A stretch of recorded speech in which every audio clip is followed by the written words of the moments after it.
What you need to do before closing. You're down to the last few weeks before you move into your home. You're very excited. You actually finish everything with the bank and the lawyer's ready to go. Now, there's a couple of things that you need to do before closing. Make sure that the transaction goes smooth all the way up to the end. One of the first things that you might want to start doing is start calling all the utility companies. Transfer all those utility accounts to your name. A lot of the companies let you do it online. Other companies you have to call them. You also might want to arrange for home insurance. Make sure you give a copy of that policy to your lawyer. Maybe you also might want to start is calling moving companies. See if you can get a good deal for that moving date.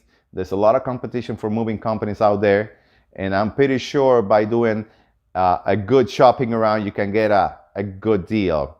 Now, one of the last things that you might want to do is actually do a final walkthrough through the property. Now, when I normally negotiate a deal with the seller, I normally include a clause that will allow us to actually visit the property 2 to 3 times before we take possession. Now, I always like to leave one visit before the last day, before closing day. Why? Because I want to make sure that the home that you're buying is actually in the same condition than when we saw it for the first time. I'm going to be making sure all the appliances are working, there's no holes in the wall, and we're not going to have any issues on closing. Now, this is very important to do it before closing. Why?